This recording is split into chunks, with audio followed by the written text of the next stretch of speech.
Welcome to Smack Talk. As always, I'm going to have some links down below in the description box to video highlight officially from WWE.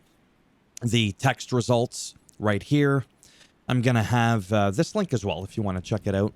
It was basically a dark match post SmackDown, which featured Tiffany Stratton versus Jade Cargill and a few other matches as well. There's some highlights on that there. So let's get down into it as I pull up my notes so that I don't have to forget what went on. Because sometimes I miss out some details. That's why I do this, right? I used to not do this, and then I was like, what happened again? Solo and the motherfucking Tongas came out.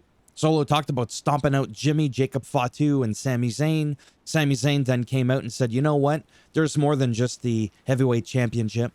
I want to come for that U.S. title because that's also another title I've never held before. Sami is now on SmackDown.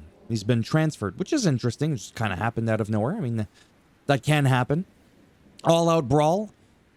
The MFTs on the Zaynmeister. And then Big Jim and Jacob Fatu came out. And Nick Aldis then came out and said, any three of those, I can't keep saying the F word or I'll lose the nickel I'm going to make on this video.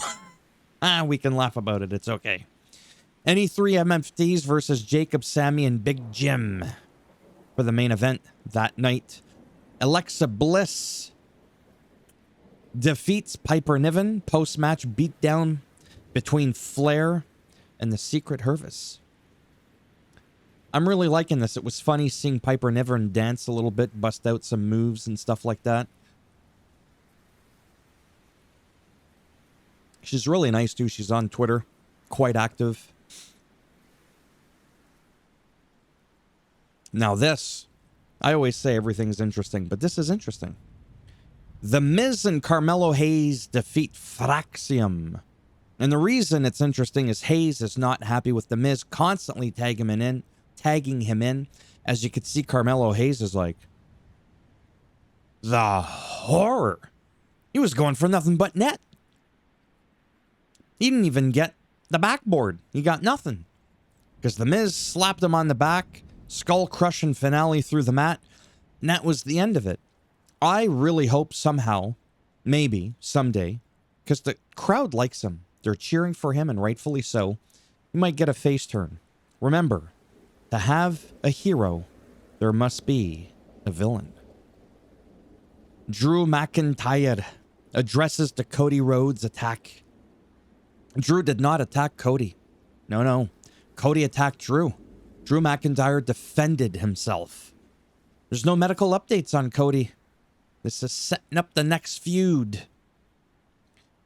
I want to see a Drew McIntyre title run. I also want to see a CM Punk title run, like a good, healthy run. I want to see that shit. Street Profits defeat DIY. Montez Ford is something else. As I always say, all these competitors are great.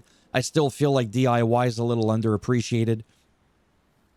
I really like them. I like all of them.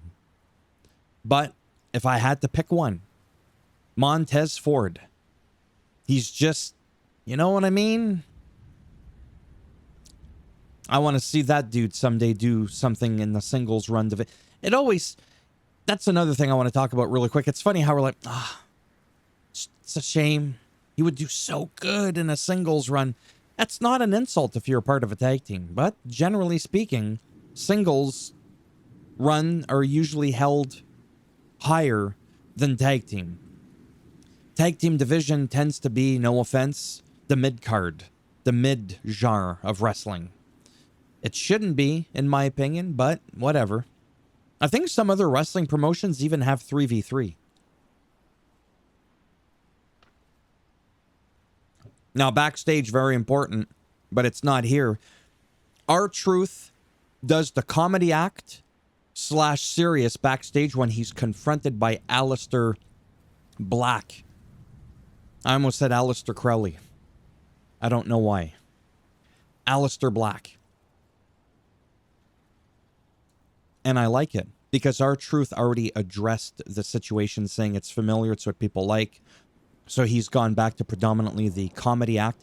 But what I really liked about this segment is how he's able to be goofy, but then this time was like, no. Like he was able to just get into the serious role, which to me, I find is a perfect balance. Be a comedic act until you got to switch that shit, and that's it. To me, this was like amazing just being able to see that. Because don't forget, it's scripted, so they're told how to act and talk for the most part, even when they have some freeform behind what they get to say, right?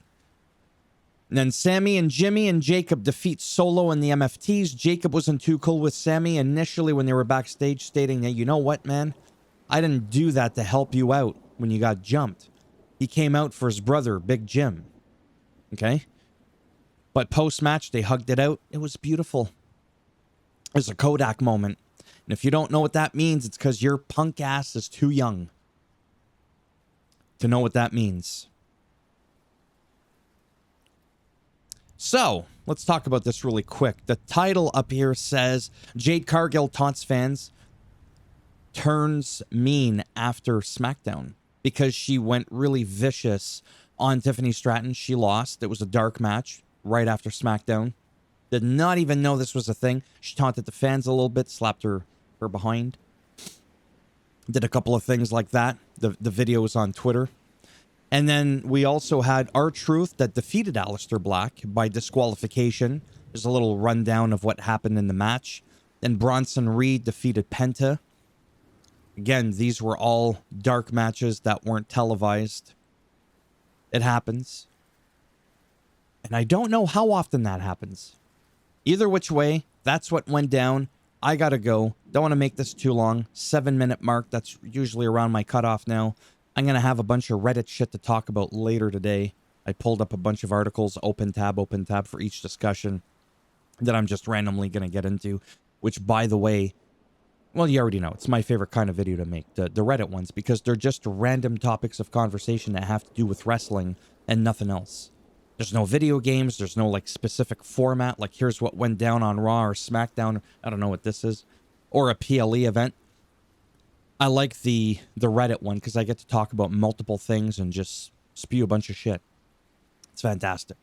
So thumbs up as always if you like the video. It does greatly help support the channel with the algorithm and trying to make me more relevant in search results. When people look shit, when people look shit up online, helps if I could speak properly. You didn't like it? Thumbs down. I'll bend it in half. I'll twist it. You'll be backwards, and you'll get the skull-crushing finale. And that's just going to stick it straight up your candy ass. Remember that? With The Rock 25 years ago, probably before you were born. If you want to subscribe, I mean, naturally, that'd be great. But if not, that's quite all right. I don't blame you. Thanks for stopping by anyways. Take care. And if I'm lucky, maybe I'll see some of you in the next video. And I had someone ask me before, why do I keep looking down near the end of all my videos? It's because I'm looking at my old iPhone that I use as a Wi-Fi device for pausing, recording, turning on the camera, turning off the camera. And I want to make sure I end the recording. So I have to look down so I could do the whole